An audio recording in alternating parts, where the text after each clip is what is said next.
Good morning students. आज हम इस लेक्चर में किसी भी रासायनिक यौगिक का सूत्र कैसे लिखा जाए वो सीखेंगे। देखते हैं रासायनिक यौगिक का सूत्र, फॉर्मूला ऑफ केमिकल कंपाउंड्स।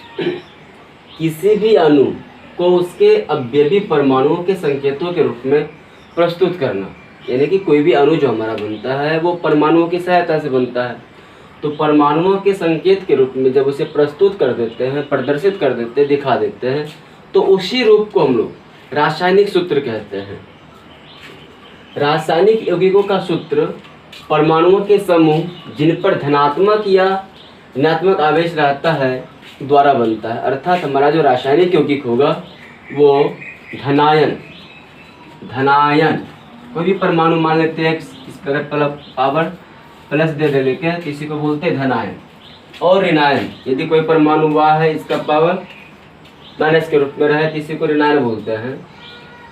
तो हमारा रासायनिक यौगिक जो बनता है इसी धनायन और ऋणायन के संयोग से बनता है। आवेश युक्त परमाणु या परमाणुओं के समूह को आयन या मूलक कहते हैं। वैसा कोई परमाणु या उसके समूह जिस पर कोई ना कोई आवेश हो, धनात्मक आवेश हो या ऋणात्मक आवेश हो, उसे हम लोग आयन, दूसरे शब्दों में मूलक भी कहते हैं। यदि आवेश धनात्मक हो, यदि आवेश धनात्मक यानी पॉजिटिव हो तो उसे धनायन, एवं यदि आवेश ऋणात्मक हो यानी नेगेटिव हो तो उसे ऋणायन कहते हैं। धनायन, अब जानते हैं कि धनायन बनता कब है? जब कोई परमाणु इलेक्ट्रॉन त्यागता है। जब कोई परमाणु इलेक्ट्रॉन त्यागता है तो धन मूलक बनता है, जिसे धनायन कहते हैं। जैसे देखा जाए x कोई परमाणु हमारे पास, उसने क्या किया, n इलेक्ट्रॉन को त्याग दिया, किसी को दे दिया, तब क्या बना यहाँ पे x to the power plus n। जितना इलेक्ट्रॉन त्यागता है उतना ही क्या जाता है यहाँ पे प्लस। एग्जाम्पल्स देखते हैं एक दो चार हम लोग। जैसे सोडियम हमारे पास है, अगर ये एक इलेक्ट्रॉन त्यागता है तो बना Na+। अगर मैग्नीशियम को देखें तो ये 2 इलेक्ट्रॉन त्यागेगा और देगा लेके Mg+2। इसी को कुछ लोग Mg2+ और कुछ लोग Mg++ भी लिखते हैं। इसी तरह से अगर एल्युमिनियम 3 इलेक्ट्रॉन त्यागे तो ये Al+3 देगा। इसी को हम लोग चाहें तो Al+++ भी लिख सकते हैं। तो ये था हमारा धनायन। इसी तरह से अगर कोई परमाणु जो इलेक्ट्रॉन ग्रहण करता है, कोई परमाणु यदि इलेक्ट्रॉन ग्रहण करता है तो उसे हम लोग ऋण मूलक या फिर ऋणायन कहते हैं। दैट इज देखते हैं कोई परमाणु हुआ है, अगर ये n इलेक्ट्रॉन एक्सेप्ट करता लेता है, इस पे चार्ज क्या आ जाएगा Y-n। उसी तरीके से कुछ एग्जांपल लेते हैं हम लोग। ऑक्सीजन, अगर ये 2 इलेक्ट्रॉन ले तो देगा लेके O-2। क्लोरीन 1 इलेक्ट्रॉन ले तो ये देगा लेके Cl-। अब यहाँ पे कुछ टर्म्स को हम लोग जानेंगे, समझने की कोशिश करेंगे। आखिर सोडियम एक ही इलेक्ट्रॉन त्याग के Na+ क्यों दिया? 2 इलेक्ट्रॉन क्यों नहीं त्यागा? 3 इलेक्ट्रॉन क्यों नहीं त्यागा? मैग्नीशियम एक ही इलेक्ट्रॉन क्यों नहीं दिया? Mg+ क्यों नहीं बनाया? उसी तरह से ऑक्सीजन 2 ही इलेक्ट्रॉन क्यों लिया? 1 क्यों नहीं लिया? 3 क्यों नहीं लिया? है ना। क्लोरीन 1 ही क्यों लिया? 2 या 4 और भी ज़्यादा इलेक्ट्रॉन क्यों नहीं लिया? देखिए कि धनायन कौन बनाता है, ऋणायन कौन बनाता है। आखिर धनायन में प्लस चार्ज कैसे हो जाता है, ऋणायन में माइनस चार्ज कैसे हो जाता है, या फिर प्लस चार्ज कहीं +1 कहीं +2, इसका आखिर क्या लफड़ा है। सबसे पहले हम समझते हैं कि हम लोग कुछ भी जो करते हैं वो करते क्यों हैं। हम पढ़ा रहे हैं, आप पढ़ रहे हो, मजदूर काम कर रहा है, आखिर क्यों? सबका एक ही उद्देश्य है, मोक्ष की प्राप्ति। मोक्ष कहे तो चाहत की पूर्ति। और मेरा अपना मानना है कि इंसान को जीते जी मोक्ष की प्राप्ति नहीं मिलती, उसे मरने के बाद ही मिलती है। लेकिन हमारे तत्वों को जीते जी मोक्ष की प्राप्ति मिल जाती है। देखिए कैसे मोक्ष की प्राप्ति मिलती है।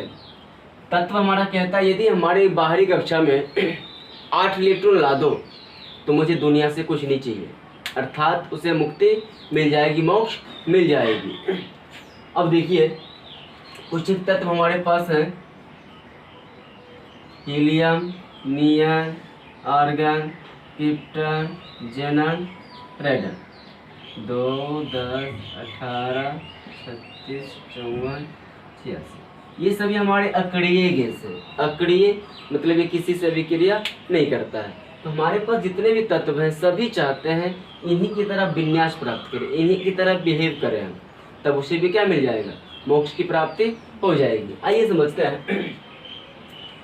हाइड्रोजन के परमाणु क्रमांक 1 है और हम जानते हैं कि किसी भी तत्व का परमाणु क्रमांक जितना होता है उसमें उतना ही प्रोटॉन होता है और उतना ही इलेक्ट्रॉन होता है। और किसी भी परमाणु के पास, किसी भी तत्व के पास जितना इलेक्ट्रॉन होता है उसे विभिन्न कक्षाओं में दर्शाना, प्रदर्शित करना, सजाकर लिखना ही इलेक्ट्रॉनिक विन्यास कहलाती है। अर्थात हाइड्रोजन के पास एक इलेक्ट्रॉन था तो पहले कक्षा में कितना आएगा, 1 इलेक्ट्रॉन आएगा। यहाँ थोड़ा सा देख लिया जाए, पहली कक्षा में अधिकतम 2 इलेक्ट्रॉन रह सकते हैं, दूसरी में अधिकतम 8, तीसरी में 18, चौथी में 32, इसी तरीक़ा से और भी जाते हैं। हीलियम को देखिए, हीलियम के पास परमाणु क्रमांक 2 है, इसमें इलेक्ट्रॉन की संख्या भी 2 होगी, अर्थात पहली कक्षा में ही दोनों आ जाएगा। लिथियम परमाणु क्रमांक 3, इलेक्ट्रॉन की संख्या 3, पहले कक्षा में तो 2 ही रख सकते थे, 1 इलेक्ट्रॉन अगली कक्षा में चला जाएगा। इसी तरीक़ा से क्या कर लीजिए हम लोग, सजा लिए इसको। अब देखा जाए थोड़ा सा अष्टक पूरा कैसे होगा। यदि किसी इलेक्ट्रॉन के मतलब किसी तत्व के पास बाहरी कक्षा में 1 इलेक्ट्रॉन, किसी के पास 2, किसी के पास 3, 4, 5, 6, 7, इसी तरीक़ा से आया होगा। जिनके पास 1 इलेक्ट्रॉन होगा इनको किसी 7 वाले की आवश्यकता होगी, तब जाके क्या बनेगा, ये 8 बनेगा 7 वाले की। इसको किसकी, 6 वाले, किसको 5, इसको 4, इसको 3 वाले की आवश्यकता पड़ेगी, इसको 2 वाले की, इसको 1 वाले की, इसको किसी की आवश्यकता नहीं, 0 किसी की आवश्यकता नहीं है। अब यहाँ पे सवाल उठता है एक तरफ 1 इलेक्ट्रॉन, एक तरफ 7 इलेक्ट्रॉन। आप मुझे बताओ, एक तरफ एक आदमी जितना ताकत लेके खड़ा है, एक तरफ दूसरी तरफ उतना ही पावर का 7 आदमी खड़ा है और दोनों में फाइटिंग करवा दी जाए, परिणाम क्या निकल के आएगा? परिणाम यही आएगा, ये मार भी खाएगा और उधर जाना भी पड़ेगा। अर्थात अगर ये होशियार होगा तो बिना झगड़े, बिना लड़े शांति से इसके पास चला जाएगा, ये इसकी मजबूरी है। उसी तरीक़ा से 2 इलेक्ट्रॉन वाले क्या करेंगे, 6 इलेक्ट्रॉन वाले के पास चले जाएंगे और ये यहाँ चले आएंगे। इसको थोड़ा सा भी रखते हैं। फिर यहाँ पे 5 वाले के पास आना पड़ेगा, इसको 2 वाले को यहाँ आना पड़ेगा, यहाँ पे 1 वाले को आना पड़ेगा। यहाँ पे क्या देख रहे हैं, कुछ एक की मजबूरी है कि उसको जाना पड़ेगा। 1, 2, 3 जिसके बाहरी कक्षा में होता है ना, उसे हमेशा जाना ही पड़ता है। इसको कहते हैं त्यागना, हमेशा त्यागना पड़ेगा उसको। हाँ, जिनके बाहरी कक्षा में 5, 6, 7 होंगे उन्हें ग्रहण करना होता है, वो लेंगे ही लेंगे। क्या आपको लगता है 5 वाले 3 वाले के पास जाएंगे? कभी नहीं जाएंगे, 2 वाले इधर ही आएंगे। आइए अब जहाँ 4 दोनों तरफ हो, आप देखिए जितना ताकत इधर उतना ही ताकत इधर। अब इसमें ना तो ये जीतेगा ना तो ये जीतेगा, ना तो ये हारेगा ना तो ये हारेगा। अब होगा तो होगा कैसे? यहाँ पे एक बातें समझ में आ रही है, अगर दोनों का घर बसाना है तो आपस में यहाँ पे साझेदारी करना पड़ेगा। इसको साझेदारी करना पड़ेगा। भाई जब मुझे जरूरत होगा तो तुम आ जाना, जब तुम्हें जरूरत होगा तो मैं आ जाऊंगा। तो 4 इलेक्ट्रॉन वाले ना तो त्यागे जाते हैं ना तो ग्रहण किए जाते हैं, आपस में क्या कर लेते हैं, साझेदारी कर लेते हैं। आइए देखते हैं एग्जाम्पल्स को। हाइड्रोजन के बाहरी कक्षा में 1 इलेक्ट्रॉन है, ये चाहे तो 1 त्याग दे तो क्या हो जाएगा, इसके पास 1 भी इलेक्ट्रॉन नहीं रहेगा। अगर कुछ ना रहा फिर भी मोक्ष प्राप्ति हो जाएगी। अगर हाइड्रोजन चाहे तो 1 क्या कर दे, त्याग दे, त्याग दे तो बना लेगा H+। अगर हाइड्रोजन चाहे 1 है, 1 और ले ले तो ये बना लेगा H-।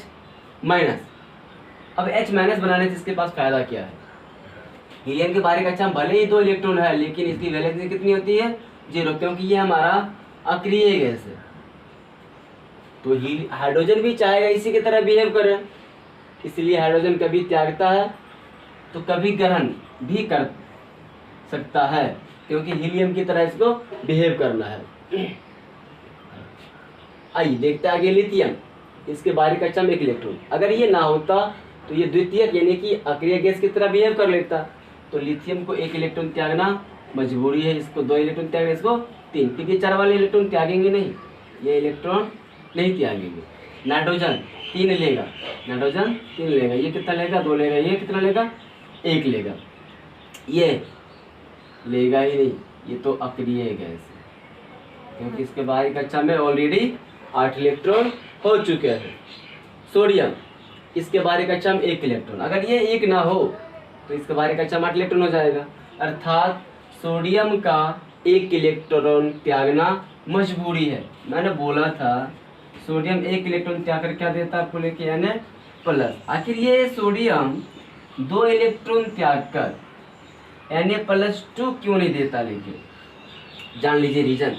अगर सोडियम 2 इलेक्ट्रॉन दे, एक तो यहाँ से दे देगा, एक अगर और दे तो ये 8 हमारा क्या हो जाएगा 7, इसका कॉन्फ़िगरेशन हो जाएगा 2 और 7, क्या हो जाएगा ये 2 7। आप देख लो थोड़ा सा, फ्लोरीन 2 7, ये ऑलरेडी क्या है कहो तो भिखारी है, इससे भी 1 इलेक्ट्रॉन की आवश्यकता है, तो ये भला 1 इलेक्ट्रॉन एक्स्ट्रा क्यों दे, लेके अपना इलेक्ट्रॉन अपने पास से क्यों ना रख ले। इसीलिए इसकी मजबूरी है सोडियम की, सिर्फ 1 ही इलेक्ट्रॉन क्या कर सकता है, ये त्याग सकता है, इसीलिए सोडियम क्या बनाता है, सिर्फ Na+ बनाता है। मैग्नीशियम को देखिए थोड़ा सा, अगर ये 1 इलेक्ट्रॉन त्यागे तो क्या देगा लेके Mg+। अब Mg+ का है तो ये किसकी तरह बिहेव कर रहा है, सोडियम 11 की तरह।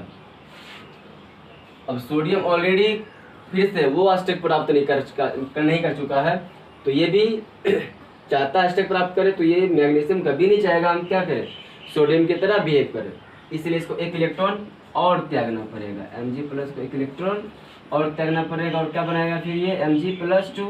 अब ये आ गया नियन की तरह, किसकी तरह आ गया, नियन की तरह।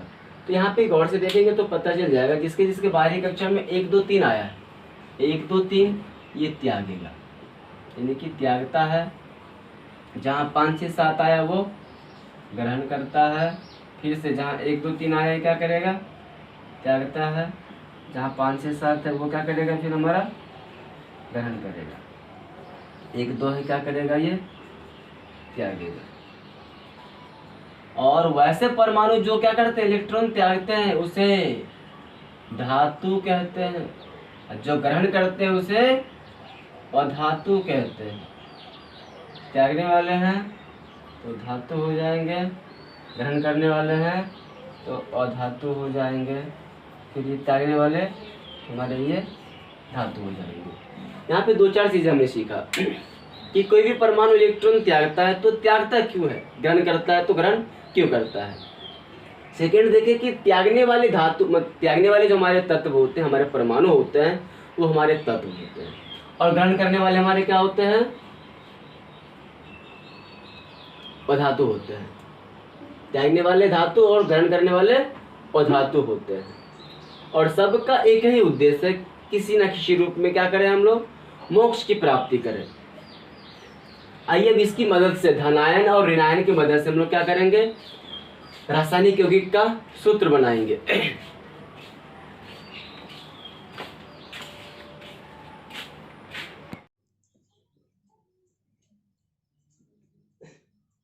आइए हम लोग कुछ धनायन और ऋणायन को देखते हैं, जो कुछ इस प्रकार लिस्टेड है।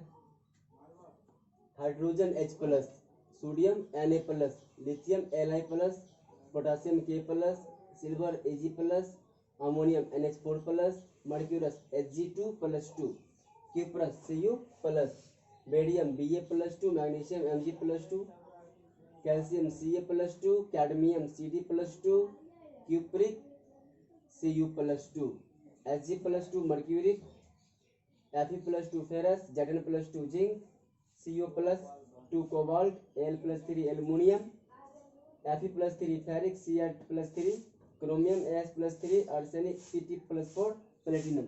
यहाँ पे एक जगह ध्यान देने की जब आवश्यकता है, जैसे Cu+ कहीं पे और कहीं पे Cu+2, कहीं पे Fe+2, कहीं पे Fe+3। तो देखिए हमारे पास जितने भी डी ब्लॉक और डी ब्लॉक और एफ ब्लॉक के तत्व होते हैं उनके एक से अधिक संयोजकताएं होती है, वो एक से अधिक ऑक्सीडेशन नंबर प्रदर्शित करते हैं। यही वजह है कि यहाँ पे कहीं Cu+ आ गया हमारे पास, कहीं Cu+2 आ गया। जब कम संयोजकता दिखे Cu++ मतलब +1, Cu+2 मतलब +2, जहां कम दिखे वहां पे अस जोड़ते हैं, OUS अस। जहां अधिक हो वहां पे क्या जोड़ते हैं, इक जोड़ते हैं। कम वाला में अस जोड़ते हैं, अधिक वाला में इक जोड़ते हैं। उसी तरीके से देखिए Fe+2 और Fe+3 कम है इसीलिए क्या हो गया, फेरस, ज्यादा इसीलिए क्या हो गया, ये फेरिक। अब कुछ ऋणायन के लिस्ट देखते हैं हम लोग। धनायन के नाम में ज्यादा परिवर्तन नहीं, नाम वो जैसा था वैसे ही, जैसे Na+ हो गया तो सोडियम ही है, K+ तो पोटासियम ही है, लेकिन ऋणायन में ही नाम चेंज कर गया है, थोड़ा सा यहाँ पे गौर करना पड़ेगा।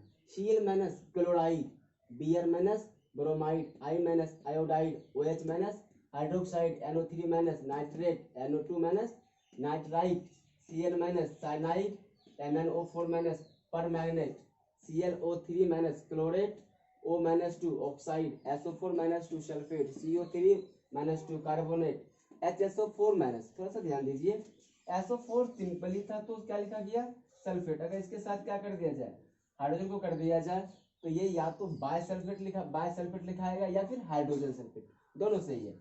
उसी तरीका से कार्बोनेट वाले में कर दिए, SiO3- तो क्या हो गया, बाइकार्बोनेट या फिर hydrogen carbonate, S- sulphide, O2- पर oxide, C2O4- oxalate, SiO3- silicate, MnO4- magnet, SO3- sulphide, CrO4- chromate, Cr2O7- dichromate, BO3- borate, AsO3- arsenite,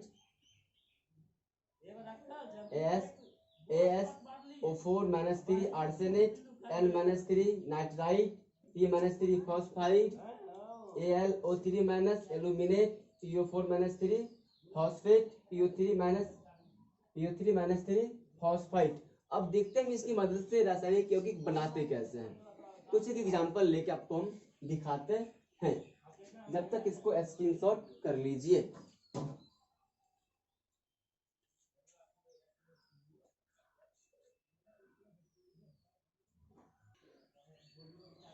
screenshot ले लिए होंगे। आइए कुछ एक एग्जांपल को देखते हैं, जैसे sodium oxide, magnesium oxide, aluminium oxide. देखिए यहाँ पे लोगों को समझ में आता नहीं, यहाँ पे कहीं पे 2, कहीं 3, कहीं 4 कैसे आ गया। तो पहले देखिए इसके कुछ नियम्स हैं। पहला नियम देख के लिख लीजिए, धनायन एवं ऋणायन को आसपास लिखते हैं। हमारे पास धनायन क्या है, सोडियम, Na+ लिखेंगे, ऑक्साइड है तो क्या लिखेंगे, O-2। पहला नियम लिख लिए, धनायन और ऋणायन को क्या करते हैं, आसपास लिखते हैं। धनायन हमारा बाईं ओर लिखा जाता है और ऋणायन क्या लिखा जाता है, दाईं ओर लिखा जाता है। नियम 2। अब देखिए तीसरा नियम, धनायन के साथ यहाँ पे जो चार्ज है यही इसकी संयोजकता है। यहाँ कुछ नहीं तो 1 है, यहाँ पे क्या है चार्ज इसका 2, इसकी संयोजकता कितनी हो गई 2। क्या करते हैं, इसकी संयोजकता को इसके संयोजकता के साथ आपस में अदला बदली करते हैं। तो लिखिए नियम 3, संयोजकताओं को आपस में अदल बदल कर, संयोजकताओं को आपस में अदल बदल कर संकेत के नीचे दाईं ओर लिखा जाता है, संकेत के नीचे दाईं ओर लिखा जाता है। देखिए यहां तक का कुछ काम करते हैं हम लोग, संकेत को लिख लिए, यहाँ की संयोजकता 2, यहाँ पर 1, इसकी संयोजकता को आपस में अदल बदल कर लिखने की प्रक्रिया को हम लोग क्रीज क्रॉस कहते हैं। क्या कहते हैं, क्रीज क्रॉस। आइए सोडियम क्या करेगा, इस ऑक्साइड का 2 लेगा और इसके संकेत के नीचे दाईं ओर लिखेंगे Na2। ऑक्सीजन क्या करेगा, इसका 1 लेगा और हम लोग 1 को नहीं लिखते इसीलिए हो जाएगा Na2O, सोडियम ऑक्साइड। देखिए मैग्नीशियम ऑक्साइड, मैग्नीशियम के लिए लिखेंगे Mg+2, ऑक्साइड के लिए O-2। क्रीज क्रॉस कीजिए। यहाँ पे ध्यान देने योग्य बातें हैं, संयोजकताओं को आपस में अदल बदल कर तो लिख ले, लेकिन यदि उनमें कोई उभयनिष्ठ गुणनखंड हो, कोई कॉमन फैक्टर हो, उसको क्या कर लें आप लोग, हटा लें। 2 और 2 कॉमन लग रहा था, इसलिए दोनों को क्या कर लिया, हटा लिया। तो MgO बन जाएगा ये, क्योंकि इसका भी एक लेगा और इसका भी एक को लिखते नहीं है। एल्युमिनियम ऑक्साइड, एल्युमिनियम के लिए क्या लिखेंगे, Al+3, ऑक्साइड के लिए O-2, क्रीज क्रॉस।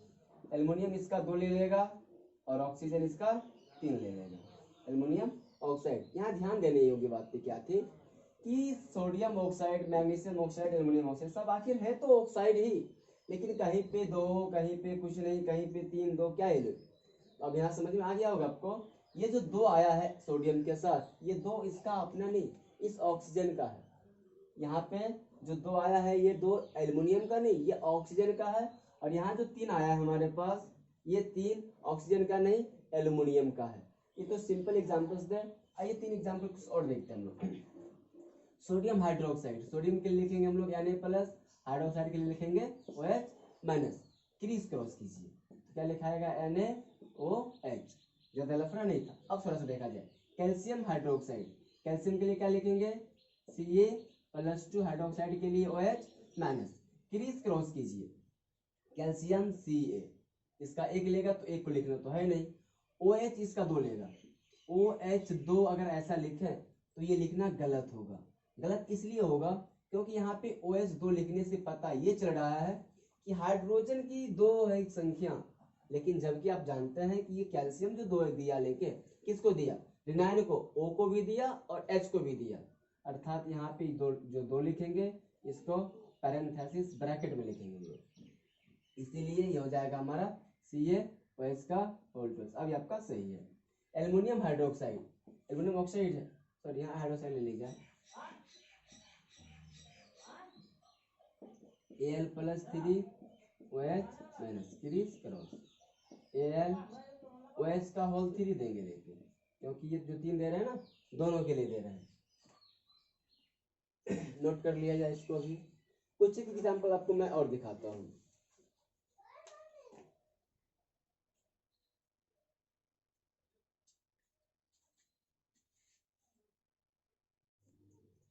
अब देखिए कुछ एक एग्जांपल्स को और देखते हैं हम लोग।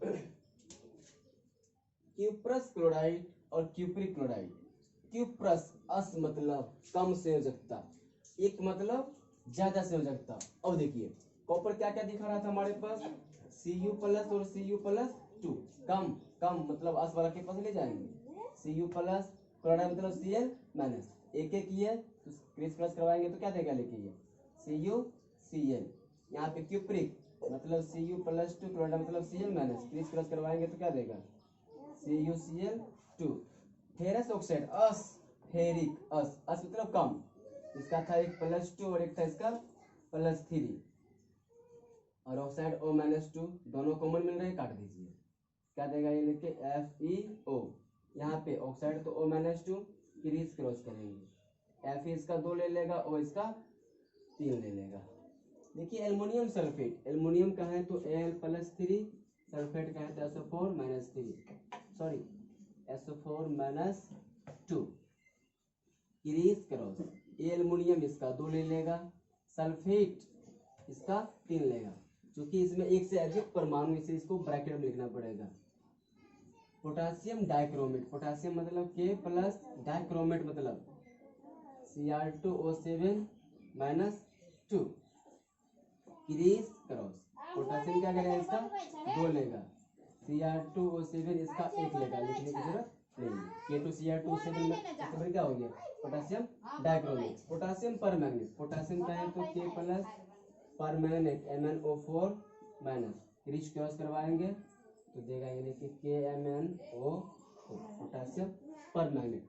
बाकी आप लोग किसी भी बुक से इसको बनाइए, मेरे ख्याल से सभी के सभी बन जाने चाहिए।